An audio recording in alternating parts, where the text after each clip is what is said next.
আসসালামু আলাইকুম। আজ মঙ্গলবার 29শে আশ্বিন 21শে রবিউল সানি 14 অক্টোবর। বাংলাদেশ বেতার সিলেট সংবাদ পড়ছি ফৌজিয়া আজিজ। সমন্বিত উদ্যোগ প্রতিরোধ করি দুর্যোগ, এই প্রতিপাদ্যকে সামনে রেখে সারা দেশের মতো সিলেটেও গতকাল পালিত হয়েছে আন্তর্জাতিক দুর্যোগ প্রশমন দিবস। 1989 সাল থেকে প্রতি বছর সারা বিশ্বে দিবসটি পালিত হয়ে আসছে। দুর্যোগের ঝুঁকি হ্রাসে জনগণের সচেতনতা বৃদ্ধি ও প্রস্তুতি জোরদার করাই দিবসটির উদ্দেশ্য। আন্তর্জাতিক দুর্যোগ প্রশমন দিবস উপলক্ষে র্যালি ও আলোচনা সভা অনুষ্ঠিত হয়েছে গতকাল সিলেটে। জেলা কালেক্টরেট থেকে বের করা হয় র্যালি, পরে অনুষ্ঠিত হয় আলোচনা সভা।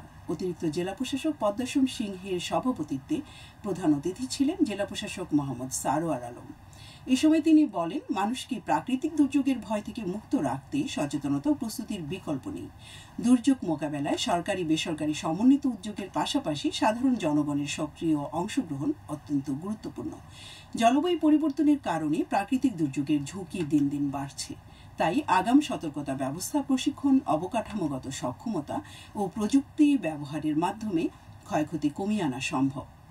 সভায় সরকারি বেসরকারি সংস্থার প্রতিনিধিগণ উপস্থিত ছিলেন।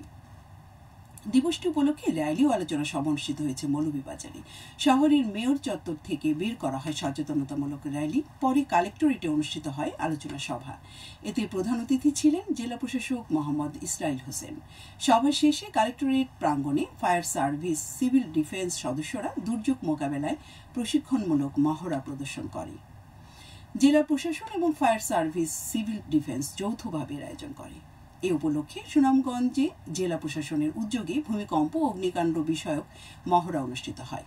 জেলা কালেক্টরেটে স্কুল, কলেজ ও সাধারণ মানুষের উপস্থিতিতে এ মহড়া প্রদর্শিত হয়। এছাড়া ইউনিয়ন পরিষদের চেয়ারম্যানের কাছে দুর্যোগকালীন সরঞ্জামাদি প্রদান করা হয়। জেলার অন্যান্য উপজেলায়ও অনুরূপ কর্মসূচির মাধ্যমে দিবসটি পালিত হয়েছে। চলতি বছরের এইচএসসি ও সমমান পরীক্ষার ফলাফল আগামী 16 অক্টোবর সকাল 10টায় প্রকাশ করা হবে। বাংলাদেশ আন্তঃশিক্ষা বোর্ড সমন্বয় কমিটির সভাপতি এবং ঢাকা মাধ্যমিক উচ্চ মাধ্যমিক শিক্ষা বোর্ডের chairman professor doctor Khandakar Ehsanul Kabir স্বাক্ষরিত এক বিজ্ঞপ্তিতে গতকাল এই তথ্য জানানো হয়েছে। শিক্ষা বোর্ড সমূহের ওয়েবসাইট, সংশ্লিষ্ট সকল পরীক্ষা কেন্দ্র, শিক্ষা প্রতিষ্ঠান ও SMS এর মাধ্যমে এই ফলাফল জানা যাবে। বন, বন্য প্রাণী ও জীববৈচিত্র্য সংরক্ষণে উদ্বুদ্ধকরণমূলক সভা অনুষ্ঠিত হয়েছে গতকাল হবিগঞ্জের চুনারু ঘাটে। উপজেলার দারাগাঁও ইসমাইল মুন্সি হাই স্কুলে এই সভায় প্রধান অতিথি ছিলেন বন্যপ্রাণী ও জীববৈচিত্র্য সংরক্ষণ কর্মকর্তা সাবরিনা সাইদা শিমু। সভায় বক্তারা বলেন, মাছ ভিত্তিক খাদ্যাভ্যাসের কারণে মেছো বিড়াল তার পুরো জীবনে শুধু ইঁদুর খেয়ে 50 লাখ টাকার বেশি মূল্যের ফসল রক্ষা করে। বিশ্ব পরিযায়ী পাখি দিবস উপলক্ষে এই সভার আয়োজন করা হয়। জন্ম মৃত্যু নিবন্ধন টাস্ক ফোর্স কমিটির সভা অনুষ্ঠিত হয়েছে গতকাল সিলেটের গোলাপগঞ্জ উপজেলা অডিটোরিয়ামে। সভায় উপজেলার 11টি ইউনিয়নের চেয়ারম্যান ও ইউপি সদস্যরা উপস্থিত ছিলেন। উপজেলা প্রশাসনের আয়োজন করে। বাউল সাধক ফকির লালন শাহের 135তম তিরোধন দিবস উপলক্ষে প্রস্তুতিমূলক সভা অনুষ্ঠিত হয়েছে গতকাল মৌলভীবাজারে। জেলা কালেক্টরেটে এই সভায় সভাপতিত্ব করেন জেলা প্রশাসক। সভায় দিবসটি পালন উপলক্ষে নানা কর্মসূচি গ্রহণ করা হয়। কর্মসূচির মধ্যে রয়েছে লালন শাহের কর্মময় জীবন নিয়ে আলোচনা সভা, লালন সঙ্গীত ও লালন শিল্পীদের সংবর্ধনা প্রদান। জেলা প্রশাসন এই সভার আয়োজন করে। গ্রাম পুলিশ বাহিনীর সদস্যদের মাসব্যাপী বুনিয়াদী প্রশিক্ষণ কোর্সের উদ্বোধন করা হয়েছে গতকাল সুনামগঞ্জের শান্তিগঞ্জ ইউনিয়ন পরিষদে। এর উদ্বোধন করেন জেলা প্রশাসক ডক্টর মোহাম্মদ ইলিয়াস মিয়া। প্রশিক্ষণে 40 জন গ্রাম পুলিশ অংশ নিচ্ছেন। শিক্ষার মান উন্নয়ন বিষয়ে মতবিনিময় সভা অনুষ্ঠিত হয়েছে গতকাল সিলেট সদর উপজেলার পীরেরগাঁও হারিসিয়া সরকারি প্রাথমিক বিদ্যালয়ে। এতে বিদ্যালয়ের শিক্ষার্থীদের যাতায়াত সুবিধার উন্নয়ন বিষয়েও আলোচনা করা হয়।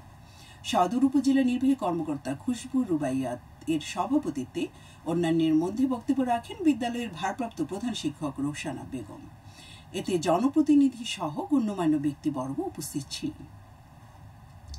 সিলেটের গোয়াইনঘাট উপজেলার সারি গোয়াইনঘাট সড়কে অবৈধভাবে উত্তোলনকৃত বালু পাচারকালে 12টি বালু বোঝাই ট্রাক জব্দ করেছে উপজেলা প্রশাসন।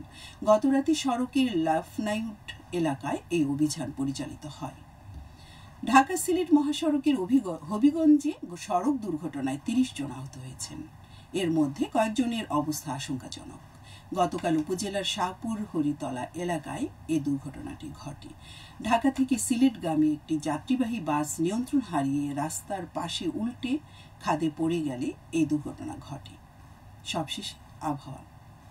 আজ বেলা 1টা পর্যন্ত পূর্বাভাসে বলা হয়েছে সিলেট সহ পার্শ্ববর্তী এলাকার জন্য কোনো সতর্কবাণী নেই এবং কোনো সংকেতও দেখাতে হবে না। আজ সিলেটে সূর্যোদয় হয়েছে 5টা 51 এবং সূর্য অস্ত যাবে সন্ধে 5টা 27। সংবাদ শেষ হলো। পরবর্তী স্থানীয় সংবাদ প্রচারিত হবে দুপুর 1টা 5।